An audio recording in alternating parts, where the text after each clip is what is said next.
की बड़ी ही अद्भुत कहानी सुनाने जा रही हूँ। एक बार भगवान भोलेनाथ पृथ्वी लोक पर भ्रमण के लिए गए तो उन्होंने एक युवा को देखा। वह ईश्वर को दोष देता जा रहा था। वह अपने जीवन से निराश था, दुखी था। तब भगवान शंकर बौद्ध भिक्षु का रूप धारण करके उस युवा को असली दुख के बारे में ज्ञान देते हैं। तो चलिए इस कहानी के माध्यम से समझते हैं कि असली दुख क्या होता है। अगर आप यह कहानी सुन रहे हैं तो पूरा सुनिए। इस कथा को आधा अधूरा छोड़कर जाने की गलती मत करिएगा, क्योंकि इस पवित्र कथा को पूरा सुनने से मनचाहा फल की प्राप्ति होगी। इसलिए इस कथा को पूरा सुने। आप शिव भक्त हैं तो भोलेनाथ का अनादर ना करें। सुख और दुख एक ही सिक्के के दो पहलू हैं। ये बात तो आपने सुनी ही होगी। सुख और दुख हमारे जीवन में लगातार आते ही रहते हैं और हमें लगता है कि हमारे जीवन में हजारों दुख हैं, हजारों समस्याएं हैं।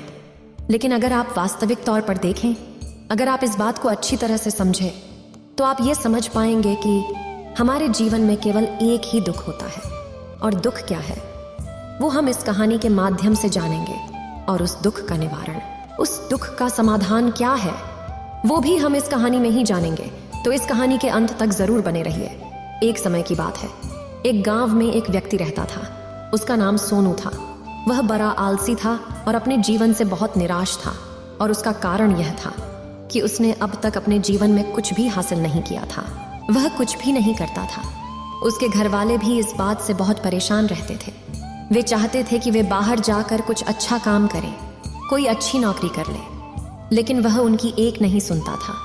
उसके घर वाले दूसरों का उदाहरण देकर उसे ताने मारते थे, उसे तरह तरह की बातें कहते थे, लेकिन उसे कोई फर्क नहीं पड़ता था। जबकि उसके सारे मित्र कामयाब हो चुके थे।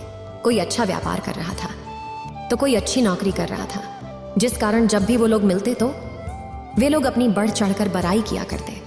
लेकिन सोनू कुछ नहीं करता था, जिस कारण जब भी कोई उससे पूछता कि तुम क्या कर रहे हो, तो वह कुछ नहीं कह पाता। उसे यह कहने में बहुत शर्म महसूस होती थी कि वह कुछ नहीं करता। वो हमेशा सबसे केवल एक ही बात कहता था कि मैं कोशिश कर रहा हूं, लेकिन उसकी कोशिशों का कोई भी फल किसी को नजर नहीं आ रहा था।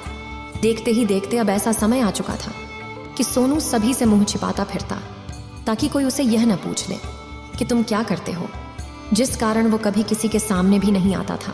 धीरे धीरे उसका मन दुखी होने लगा था। वह बहुत निराश रहने लगा था।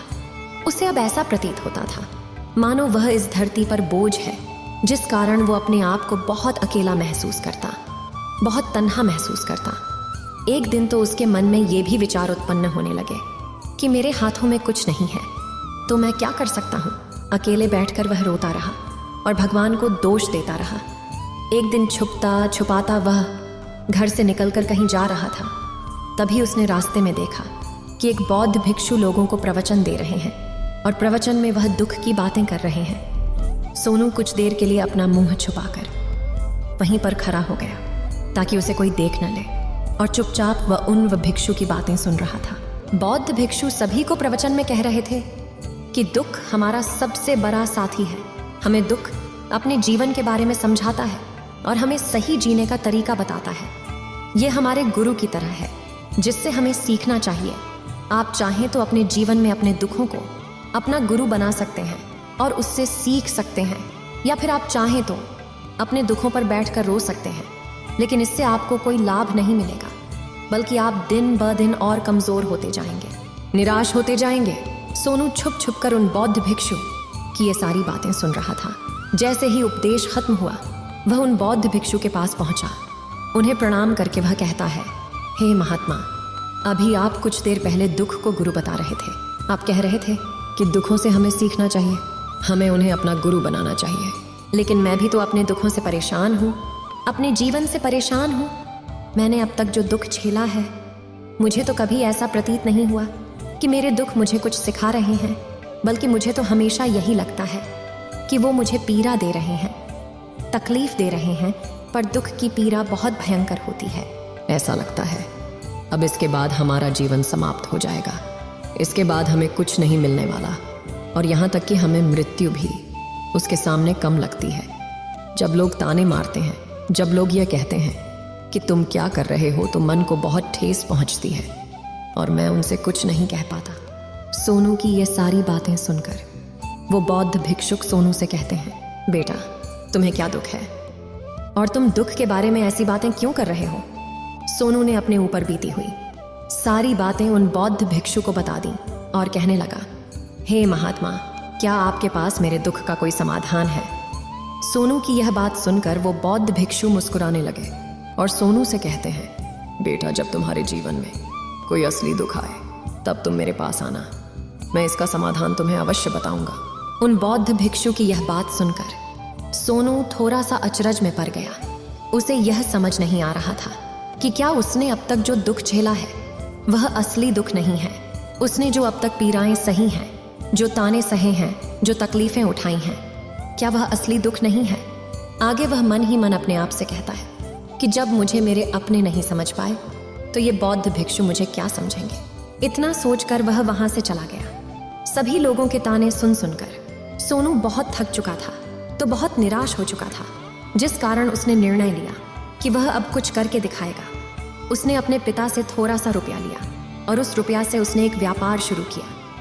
उसके पिता बहुत खुश थे कि कम से कम मेरा बेटा कुछ करने का प्रयास तो कर रहा है, लेकिन उसे व्यापार में कोई सफलता नहीं मिल रही थी, जिस कारण वो बहुत ही हताश हो चुका था।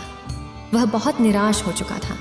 उसे ये समझ नहीं आ रहा था कि वह क्या करे, किस तरह से अपने व्यापार को आगे बढ़ाए। तभी उसके पिता ने उससे कहा, बेटा कोई बात नहीं, इसी तरह से प्रयास करते रहो, आज नहीं तो कल सफलता अवश्य मिलेगी। सोनू ने अपने पिता की बात मानी और अपने व्यापार में और भी कड़ी मेहनत करने लगा।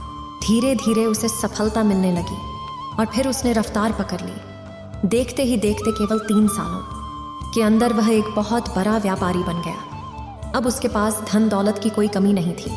लोग जो उसे पहले नापसंद किया करते थे, अब उसे पसंद करते थे, उसकी चिंता करते थे, उसके कार्यों की सराहना करते थे। उसके माता पिता भी अब अपने बेटे से बहुत खुश थे और उसकी सफलता से वे अत्यंत प्रसन्न थे। धीरे धीरे सोनू के मित्रों की संख्या लगातार बढ़ती जा रही थी। सोनू के कुछ मित्रों ने उसे यह भी सलाह दी कि उसे अपना व्यापार और तेजी से बढ़ाना चाहिए, उसे और फैलाना चाहिए। जब तुम आज केवल इस नगर के सबसे बड़े व्यापारी हो तब तुम इतना खुश हो, तुम्हारे साथ ये सारे लोग हैं। वहीं पर तुम सोचो कि जब तुम इस राज्य के सबसे बड़े व्यापारी बन जाओगे तब तुम्हारे यहाँ पर लोगों की भीड़ लग जाएगी। लोग तुमसे मिलने के लिए समय निकालेंगे। यहाँ तक कि इस राज्य का राजा भी तुमसे मिलना चाहेगा, तुम्हारी तारीफ करेगा, और यदि कभी ऐसी जरूरत आन पड़ी तो वह तुमसे धन भी उधार लेने के लिए अवश्य आएगा। सोनू को अपने दोस्त की यह बात बहुत पसंद आई। सोनू ने सोचा कि मेरे मित्र सही कह रहे हैं, मुझे अपने व्यापार को और बड़ा करना चाहिए और फैलाना चाहिए, तभी तो हर कोई मेरे बारे में जान सकेगा, हर कोई मुझे पहचानेगा। उसने बिना देरी किए अपने समय को बिना गवाए अपने व्यापार में और मेहनत करने लगा। लेकिन अब की बार उसके मन में धैर्य नहीं था, जिस कारण उसने कुछ अनुचित कदम उठाए ताकि उसका व्यापार जल्दी से जल्दी और बड़ा हो जाए। उसने कई लोगों से अधिक मात्रा में धन उधार ले लिया, जिससे उसके ऊपर अब काफी ऋण हो चुका था। और इतना ही नहीं, वो यहाँ पर नहीं रुका। उसने अधिक से अधिक मुनाफा कमाने के चक्कर में अपने माल की गुणवत्ता को भी खराब कर दिया, जिससे अब उसके माल में वह बात नहीं रह गई थी जो पहले हुआ करती थी। लेकिन वह अपने मित्रों की बात सुनता रहा। जैसा उसके मित्र कहते थे वो वैसा ही करता चला जा रहा था। यहाँ तक कि उसने अपने व्यापार को और भी तीव्रता से बढ़ाने के लिए अपने दूसरे छोटे व्यापारियों के खिलाफ षड्यंत्र भी रचने शुरू कर दिए, जिस कारण उसके मन में अब पहले जैसा वह सुकून नहीं था। उसे अब रातों को नींद नहीं आती थी। वह केवल एक ही विचार में लगा रहता था कि किस तरह से उसका व्यापार पूरे राज्य में फैल जाएगा और वह इस राज्य का सबसे बड़ा व्यापारी बन जाएगा, जिस कारण वह दिन रात केवल इसी मेहनत में लगा रहता, वह किसका व्यापार जल्दी से जल्दी और बड़ा हो जाए। हालांकि उसके पास अब सब कुछ था, धन दौलत, अच्छा घर, गाड़ियां, नौकर चाकर, सभी सुख सुविधाएं, लेकिन उसके बावजूद भी वह उन चीजों का लाभ नहीं उठा पा रहा था, क्योंकि उसका पूरा ध्यान केवल अपने व्यापार को और उन्नति पर ले जाना था। एक दिन सोनू अपने रथ पर बैठकर एक मार्ग से होकर गुजर रहा था। तभी रास्ते में उन्हें गुरुवर का आश्रम पड़ा। ये देखकर वह उन बौद्ध भिक्षु के पास गया और बौद्ध भिक्षु से कहने लगा, हे महात्मा, आपने कहा था कि जब मेरे जीवन में कोई असली दुख आए तब मैं आपके पास आऊं। इस कारण मैं यहाँ पर आया हूँ। आज मैं बहुत दुखी हूँ। मैं रातों को सो नहीं पाता। मेरे पास सब कुछ होते हुए भी मैं उनका लुत्फ नहीं उठा पाता। उसने अपनी सारी बातें एक एक करके उन बौद्ध भिक्षु को बता दी। तभी वह बौद्ध भिक्षु सोनू से कहते हैं, बेटा, जब तुम पहली बार आए थे तब भी तुम बहुत दुखी थे, लेकिन तब तुमने अपने दुख से क्या सीखा था? इसके जवाब में सोनू उन बौद्ध भिक्षु से कहता है, हे महात्मा, जब मैं अपने जीवन में कुछ नहीं कर पा रहा था तब मैंने अपने दुखों से यह सीखा था कि केवल सोचने मात्र से कुछ नहीं होगा। उसके लिए हमें कुछ करना भी पड़ेगा, और केवल कोई कर्म करना ही हमें सफल नहीं बनाता, बल्कि उस कर्म को उसके अंजाम तक पहुंचाना हमें सफल बनाता है। फिर चाहे रास्ता कैसा भी हो, फिर चाहे परिस्थितियां कैसी भी क्यों ना हो, फिर चाहे कितनी ही बाधाएं आपके रास्ते में क्यों ना आ जाएं, चाहे ऐसा क्यों ना लगने लगे कि अब आपके जीवन में कुछ नहीं बचा और आप कुछ नहीं कर सकते, तब भी हौसला बनाए रखो, उम्मीद न छोड़े और अपने कार्य पर डटे रहो, यह सोचकर कि जब तक मैं अपने कार्य को सफल नहीं कर लेता, जब तक मैं अपने लक्ष्य तक नहीं पहुंच जाता, तब तक मैं इस कार्य को करता रहूंगा। मैं इस कार्य में अवश्य सफल होकर ही रहूंगा। जबकि बाकी लोग केवल सफल लोगों को महत्व देते हैं, उनके कर्मों को नहीं। सोनू की ये सारी बातें सुनकर वह बौद्ध भिक्षु मुस्कुराने लगे और इस सोनू से कहते हैं, बेटा, जब तुम्हारे जीवन में असली दुख आए तब तुम मेरे पास आना, मैं तुम्हारी समस्या का समाधान अवश्य करूंगा। इतना कहकर वह बौद्ध भिक्षु वहां से उठकर चले गए। सोनू एक बार फिर से उनकी ये बातें सुनकर आश्चर्यचकित रह गया। उसे अब ये समझ नहीं आ रहा था कि क्या उसने जो दुख देखा है, उससे जो तकलीफें अब तक सही हैं, क्या वह असली दुख नहीं है? उसके मन में अब एक सवाल उत्पन्न होने लगा कि असली दुख क्या है और इसकी पहचान क्या है, और मुझे कैसे पता चलेगा कि इस समय में असली दुख मैं हूं। लेकिन उसने कुछ नहीं कहा। वह यह सब सोच ही रहा था कि तभी वह बौद्ध भिक्षु सोनू के पास एक बड़ा सा घड़ा लेकर पहुंच जाते हैं। उस घड़े के अंदर सोने के सिक्के थे। उस घड़े को देते हुए वह बौद्ध भिक्षु सोनू से कहते हैं, बेटा, तुम इसे उस पैर के नीचे दबा दो, क्योंकि ये मेरे किसी काम का नहीं है। जब मुझे इसकी जरूरत पड़ेगी तब मैं वहां से खोद कर इसे निकालूंगा, लेकिन अभी के लिए इसे वहां पर मिट्टी के नीचे दबा दो। सोनू ने उस बौद्ध भिक्षु की बात मान ली और वो घड़ा उस पैर के नीचे जाकर मिट्टी में दबा दिया। इतना करके वह गुरुवर को प्रणाम करता है और वहां से वापस अपने घर की ओर लौट जाता है। धीरे धीरे समय बीतता गया। समय के साथ साथ सोनू व्यापार में और भी ज्यादा उन्नति कर चुका था, लेकिन माल की गुणवत्ता अच्छी न होने के कारण अब उसके व्यापार में घाटा होने लगा। और धीरे धीरे ऐसा समय आया कि उसका व्यापार पूरी तरह से चौपट हो गया। अब उसके पास कुछ नहीं बचा था, बल्कि उसने जो कर्जे लिए थे वो कर्जे भी अब उसे चुकाने थे। लेकिन वह तो यह सोचकर निश्चिंत था कि उसने जो कुछ भी कर्जे लिए हैं वो कर्जे उसने अपने मित्रों से लिए हैं, जिस कारण वह उन्हें लौटाने में थोड़ी देर अवश्य कर सकता है। वह तो यह सोच रहा था कि उसके मित्र उसका बुरे समय पर साथ देंगे, लेकिन सबसे पहले उसके मित्र ही उसे अपना कर्ज वापस लौटाने की मांग करने लगे। तब सोनू को एहसास हुआ कि कोई भी अपना नहीं है।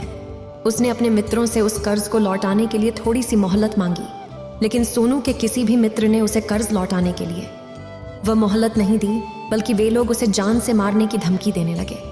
अपने मित्रों के मुंह से यह सब सुनकर सोनू बहुत ही आश्चर्यचकित रह गया।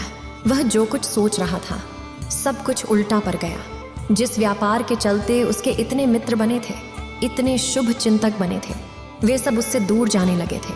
हर कोई उससे पीछा छुड़ाना चाहता था, कोई भी उसका साथ नहीं देना चाहता था। धीरे धीरे उसकी सारी संपत्ति नीलाम हो गई। अब उसके पास कुछ नहीं बचा था। वह सड़क पर आ चुका था। उसने हार मानकर अपने माता पिता से कहा, पिताजी, मेरी मदद कीजिए, मेरे ऊपर बहुत ऋण है, मुझे उसे लौटाना है, कृपा करके मुझे थोड़ा सा धन दे दीजिए। इस पर सोनू के पिता ने सोनू से कहा, बेटा, मेरे पास तो ले देकर बस यही एक छोटा सा घर है। अगर ये अभी मैं तुम्हें दे दूं, यदि मैं इसे भी बेच दूं, तो मैं और तुम्हारी माँ कहाँ रहेंगे? हमें भी दर दर की ठोकरें खानी पड़ेगी, हमें भी सड़कों पर भीख मांगनी पड़ेगी। ले देकर अब हमारे पास केवल यही संपत्ति बची है, इसलिए मैं तुमसे क्षमा मांगता हूँ। अपने माता पिता के मुख से यह सुनकर सोनू चुपचाप वहां से चला गया और मन ही मन वह सोच रहा था कि अब मेरे पास कुछ नहीं बचा, जो था वह तो सब लुट गया, बर्बाद हो गया। अब मैं जीकर क्या करूँगा? अब मेरे पास केवल एक ही रास्ता है जिससे मैं अपने कर्जदारों से अपना पीछा छुड़ा सकता हूँ। यह सोचता हुआ वह एक ऊंची पहाड़ी की ओर पहुंचा। वह पहाड़ी पर चढ़ता ही जा रहा था कि तभी उसे याद आया कि उन बौद्ध भिक्षु ने कहा था कि जब तुम पर असली दुख आए तभी तुम मेरे पास आना, मैं तुम्हारी समस्या का समाधान अवश्य करूंगा। यह सोचकर सोनू के मन में एक बार फिर उम्मीद की। वह लहर दौड़ पड़ी। सोनू तुरंत दौड़ता हुआ उन बौद्ध भिक्षु के पास पहुंचा और सोनू ने उन्हें प्रणाम करके अपने ऊपर बीती हुई हर एक बात उन्हें बता दी और कहने लगा, हे महात्मा, आपने कहा था कि जब मेरे ऊपर असली दुख आएगा तब आप उसका समाधान अवश्य करेंगे। तभी वह बौद्ध भिक्षु सोनू की इस बात को सुनकर मुस्कुराने लगे और कहते हैं, बेटा, कहाँ है असली दुख? जब तुम्हारे जीवन में असली दुख आएगा तो मैं उसका समाधान अवश्य करूंगा। उन बौद्ध भिक्षु के मुख से यह सुनकर सोनू के सब्र का बांध टूट गया और सोनू ने उन बौद्ध भिक्षुओं से कहा, हे महात्मा, आखिरी असली दुख क्या होता है? क्या मैंने आज तक जो भी दुख झेला है, जो भी तकलीफें आज तक मैंने सही हैं, क्या ये दुख नहीं है? क्या इसे दुख नहीं कहते? तभी वो बौद्ध भिक्षु सोनू से कहते हैं, बेटा, पहले तुम मुझे ये बताओ कि तुमने अपने दुख से क्या सीखा है।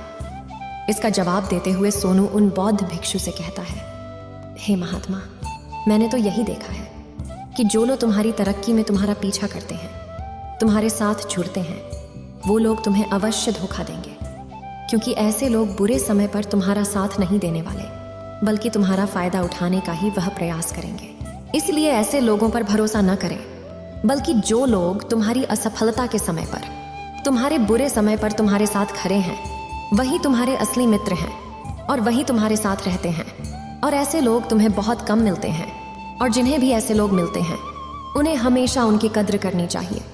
आगे सोनू उन बौद्ध भिक्षु से कहता है कि जब तुम कोई कार्य कर रहे हो तो उसे पूरी ईमानदारी से करो, धैर्य रखो, लालच न करो और अपने लक्ष्य तक पहुंचने के लिए किसी के लिए भी कोई षड्यंत्र न रचो, क्योंकि ऐसा करने से तुम्हारे साथ ही बुरा होगा और तुम्हें हमेशा नुकसान में रहोगे। सोनू की ये सारी बातें सुनकर बौद्ध भिक्षु उस पैर के पास पहुंचे। उन्होंने गड्ढा खोदा और वह घड़ा निकालकर उस सोनू के हाथ में थमा दिया, जिसमें सोने के सिक्के भरे हुए थे। वह घड़ा सोनू के हाथ में थमाते हुए उन बौद्ध भिक्षुओं ने कहा, लो इसे पकड़ो और जब तुम्हारे जीवन में असली दुख आए तब तुम मेरे पास आना, मैं इसका समाधान अवश्य करूंगा। सोनू अब भी बड़ी अचरज में था। उसे यह समझ नहीं आ रहा था कि आखिर ये असली दुख है क्या। लेकिन उसने अपने हाथों में पड़े हुए उस घड़े को देखा जिसके अंदर सोने के सिक्के थे। ये देखकर उसे मन ही मन ये लगा कि चलो, अब तो थोड़ी सी राहत अवश्य हो जाएगी। मैं अपने मित्र का वो कर्ज लौटा सकूंगा और एक नया व्यापार भी फिर से आरंभ कर सकूंगा। जिस कारण उसने उन बौद्ध भिक्षुओं को प्रणाम किया, उनका धन्यवाद किया और वहां से चल पड़ा। सोनू ने उस सोने के सिक्कों से सभी का कर्जा लौटा दिया और अपने लिए एक बार फिर से नया व्यापार शुरू किया। व्यापार छोटा था, लेकिन अब की बार सोनू बहुत खुश था। उसने पूरी ईमानदारी, मेहनत और लगन के साथ अपने व्यापार पर काम किया और देखते ही देखते एक बार फिर से वह एक बड़ा व्यापारी बन गया। लेकिन अब की बार वो बहुत खुश था, क्योंकि इस बार उसने कोई लालच नहीं की, न ही किसी के लिए षड्यंत्र रचा, बल्कि उसने पूरी ईमानदारी और मेहनत के साथ अपने व्यापार पर काम किया।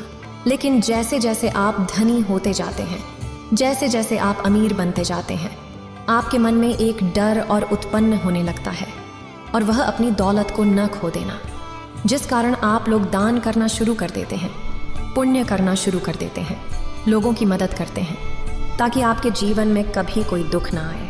लेकिन यह जीवन सुख और दुख का संगम है, जिस कारण हर किसी को सुख और दुख से होकर गुजरना ही पड़ता है। इसी वजह से एक बार फिर से सोनू के जीवन में एक और दुख उत्पन्न हुआ। अब की बार उसके माता और पिता दोनों की मृत्यु हो गई। सोनू अपने माता पिता से बहुत प्रेम करता था, जिस कारण उसके मन को बहुत गहरा आघात पहुंचा। जब आखिरी बार वह उन्हें देख रहा था तो उसके मन में हजारों सवाल उत्पन्न होने लगे। वह अपने घर लौटा। घर लौटकर उसने देखा कि जिस संपत्ति के लिए वह हमेशा लड़ते झगड़ते रहते थे, आज उसकी देखभाल के लिए कोई नहीं था। उसके माता पिता ने जो भी मेहनत की, जो भी अपने जीवन में इकट्ठा किया, सब यही रह गया। लेकिन अब सब कुछ खत्म हो चुका था। और सोनू का मन अब बहुत बेचैन हो रहा था। उसके मन में हजारों सवाल उत्पन्न हो रहे थे और वह अपने आप को बहुत अकेला महसूस कर रहा था। उसे बहुत खाली सा महसूस हो रहा था।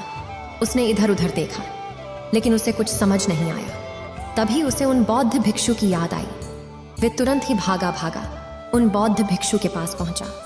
उसे देखते ही उन बौद्ध भिक्षु ने सोनू से सवाल किया और कहा, क्या बात है बेटा, क्या कोई फिर से दुख आन पड़ा है? तभी सोनू ने कहा, नहीं गुरुदेव, अब तो सब ठीक है, लेकिन आज मेरे माता पिता की मृत्यु हो गई और मैं बहुत अकेला महसूस कर रहा हूँ। मैं बहुत दुखी महसूस कर रहा हूँ, जैसे कुछ खाली सा है, जैसे कुछ अकेलापन सा। तभी वह बौद्ध भिक्षु सोनू से कहते हैं, बेटा, इसमें दुखी होने वाली बात क्या है? यह तो जीवन है, एक दिन तो सभी को जाना है। यहाँ पर कोई भी रहने नहीं आया और ना ही कोई रहेगा। हम सब एक न एक दिन मृत्यु को प्राप्त हो ही जाएंगे, और मृत्यु कब आएगी ये किसी को नहीं पता। हो सकता है कि तुम्हारी मृत्यु कल ही हो जाएगी, या फिर आज और अभी। यह सुनकर सोनू आश्चर्यचकित रह गया। उसने उन बौद्ध भिक्षु से कहा, हे महाराज, आप ये क्या कह रहे हैं? मैं तो अभी जवान हूँ और मुझे तो अभी अपनी पूरी उम्र जीना है। मैं तो जीना चाहता हूँ, कुछ करना चाहता हूँ, और आप कह रहे हैं कि मैं कभी भी मृत्यु को प्राप्त हो सकता हूँ। इस पर वो बौद्ध भिक्षु सोनू से कहते हैं, बंदे, इस भ्रम में मत रहना कि मृत्यु केवल बूढ़े को आती है। बूढ़ों के सामने तो उनके जवान बच्चे तक मर जाते हैं। मृत्यु कभी किसी की उम्र देखकर नहीं आती और ना ही किसी को बताकर आती है। उन बौद्ध भिक्षु के मुख से ये सारी बातें सुनकर सोनू और भी ज्यादा बेचैन हो गया और वो चुपचाप वहां से चला गया। उसके मन का वो खालीपन अब भी वैसे ही था। वह भी अपने आप को बहुत अकेला महसूस कर रहा था। उसके बाद से उसका मन अपने व्यापार में भी नहीं लगता। जब भी वह कोई कार्य करता तो उसके मन में ढेर सारे प्रश्न उठने लगते हैं। वो क्या कर रहा है, क्यों कर रहा है, और उसने इस कार्य को क्यों किया? उसके मन में अब एक और प्रश्न उत्पन्न होने लगा था, क्या हम यहाँ पर केवल इसीलिए आते हैं कि इस जीवन को भोगे और एक दिन मृत्यु को प्राप्त हो जाए? वह यह समझ नहीं पा रहा था कि जीवन का असली मतलब क्या है। उसने कई विद्वानों से पूछा, अपनी तरफ से जो मुमकिन हो सकता था खोजबीन की, लेकिन उसे कोई भी जवाब नहीं मिल पा रहा था। और जब उसे कोई जवाब नहीं मिला तो उसका दुख और भी बढ़ गया, जिस कारण उसके मन की बेचैनी और भी बढ़ चुकी थी। और उसे यह समझ नहीं आ रहा था कि वह क्या करे, कहाँ जाए, किससे पूछे। तभी उसे फिर से उन बौद्ध भिक्षु की याद आई। वे एक बार फिर से उन बौद्ध भिक्षु के पास पहुंचा और उसने अपने मन की सारी बातें उन गुरुवर को बता दी। तभी वो बौद्ध भिक्षु मुस्कुराने लगे और सोनू से कहते हैं, बेटा, आज पहली बार तुम्हारे जीवन में असली दुख उत्पन्न हुआ है। वास्तव में तो यही है जिसे हम दुख कह सकते हैं, जो दुख कहलाने लायक है कि हमें पता ही नहीं हम क्या कर रहे हैं, कहाँ जा रहे, क्यों जा रहे हैं, वो कौन है, क्या है, क्यों है, हम क्या करना चाहते हैं। तभी सोनू ने कहा, हे महात्मा, मेरे इस दुख का समाधान कीजिए, मुझे इस दुख का निवारण दीजिए। तभी वह बौद्ध भिक्षु सोनू से कहते हैं, हम सबके अंदर क्रोध, लालच, लोभ जैसी कई वासनाएं हमारे अंदर घर करके बैठ जाती हैं, जिस कारण हम अपने जीवन को टुकड़ों में जीते हैं और हमारी चेतना कभी एक नहीं हो पाती। हम कभी एक जगह सोच नहीं पाते, समझ नहीं पाते, और हमारी ऊर्जा शक्ति भी पूरी तरह से छिन्न भिन्न हो जाती है। और आजकल के इस दौर में हमारे पास तो इतना भी समय नहीं कि हम एक पल निकाल करके, एक पल के लिए मूर कर अपने आप को देख सकें, अपने आप को समझ सकें। वास्तविकता में हर कोई यहाँ पर अपने जीवन भर केवल दुख दुख कहकर चिल्लाता रहता है, उसका समाधान निकालने का हर मुमकिन प्रयास करता है, लेकिन जिसे हम दुख समझते हैं वह तो दुख है ही नहीं, तो इसका समाधान आपको कहाँ से मिलेगा। ये तो परिस्थितियां हैं जिसके कारण हम अपने आप को दुखी समझते हैं, अपने आप को तकलीफ में समझते हैं। जैसे हम एक परिस्थिति से निकलते हैं, हम किसी दूसरी परिस्थिति में फंस कर रह जाते। जिस प्रकार हम पहली समस्या का सामना करते हैं, उसी प्रकार हम दूसरी समस्या का भी सामना करते रह जाते हैं। और जब हम इन परिस्थितियों से हार मान लेते हैं, जब हमें लगता है कि अब कोई रास्ता नहीं बचा, तब हमारे सामने हमें केवल एक ही रास्ता नजर आता है, और वह है मृत्यु। लेकिन यह कोई समाधान नहीं है, ये कोई रास्ता नहीं है। इसलिए यदि आप सचमुच अपनी समस्याओं का समाधान चाहते हैं तो अपने आप को इकट्ठा करना सीखें। अपनी ऊर्जा को इस संसार में वापस कीजिए, उसे एक कर और अपने ऊपर ध्यान लगा।